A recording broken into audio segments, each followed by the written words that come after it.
আমার নাম মনিকা আক্তার, রাঙামাটি সদর 615 নম্বর হোল্ডিং আমানত কলেজ গেট।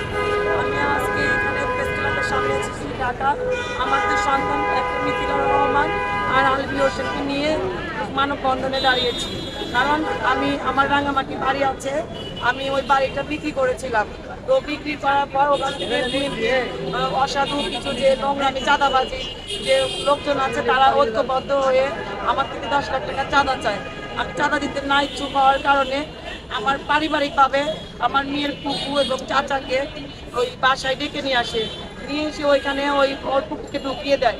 ঢুকিয়ে সারা রাত ওর পুকু আমাদের সাথে থাকে। সকালবেলা ওর পুকু আমাদের বাইরে চিৎকারে আটকে গিরিলের সামনে দাঁড়িয়ে চিৎকার করে বাঁচাও বাঁচাও বলে দিয়ে ওরা পরিকল্পিতভাবে কিছু বিএনপির যে যারা চাঁদাবাজ যারা চাঁদা চেয়েছিল আমি যেই নাই, ওরা এসে বলতেছে আওয়ামী লীগ মিটিং, মিথ্যা কথা বলে যে ওরা এখানে আওয়ামী লীগ মিটিং করেছে এগুলো বলে আমাদেরকে থানায় নিয়ে যায়। আমাকে নিয়ে 24 ঘন্টা থানায় আটকে রেখে আমাকে মিথ্যা মামলা দিয়ে আমার ছেলে মেয়েকে রেখে আমাকে থানায় থেকে কোর্টে চালান করে। তখন আমার দুই বাচ্চা থানায় চিৎকার করে কান্না করে যে আঙ্কেল আমার মাকে ছেড়ে দেন, আমার মাকে মিথ্যা মামলা দেওয়া হচ্ছে। আসলে এই মিথ্যা কথা। আমার ছেলে বলেছে আমার আম্মুকে ছেড়ে আমি থাকতে পারবো না, আমার আম্মু কিছু করে নাই।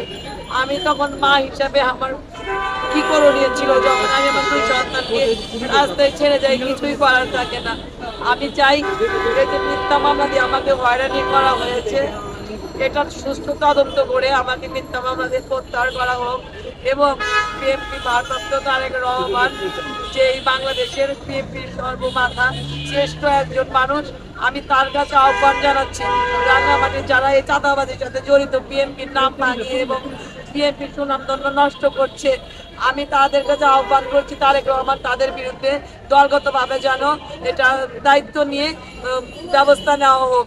এটা আমার আহ্বান। আমি চাই আমার দুই সন্তানকে নিয়ে বেঁচে থাকতে। এই স্বাধীন বাংলাদেশে আমি বৈষম্য আন্দোলনে আমি নিজে অংশগ্রহণ করেছি। আজকে যদি এইখানেও আমাকেও যদি আমার বাচ্চাদেরকে নিয়ে হয়রানির শিকার হতে হয়, যদি রাস্তায় যেতে কিসের তাহলে স্বাধীন দরকার ছিল, তাহলে তো আগেই ভালো ছিল। যদি আজকে আমাকে রাস্তায় রাস্তায় ঘুরতে হয় এই বিচার চাওয়ার জন্য, আজকে কেন আমার দুই সন্তান নিয়ে আজকে প্রেস ক্লাবের সামনে দাঁড়ানো হলো। আমার বাচ্চাদের লেখাপড়া নষ্ট, আমাকে জামিন করাতে আমার মেয়ে মানুষের কাছ থেকে হাত পেতে টাকা নিয়ে আমাকে জামিন করে দিয়েছে। আপনারা দেখতেই পাচ্ছেন আমার মেয়েটা 15 বছর বয়স, এই বাচ্চা শিশু কিভাবে আমাকে দৌড়ায় এবং তাকে রাঙ্গামাটি ঢুকতে দেওয়া হয় নাই। তাকে ভয় দেখানো হয়েছে যে তোমার বিরুদ্ধে মামলা দেওয়াবো, তুমি এখানে আসবে। আমার মেয়ে সব কিছু বাধা প্রত্যাহার করে হাইকোর্ট থেকে আমার মেয়ে জামিন দেয়, নিয়ে আমার মেয়েকে বলে এখানে 1 মিনিটের জন্য তোমার মাকে রাখবা না, যদি রাখো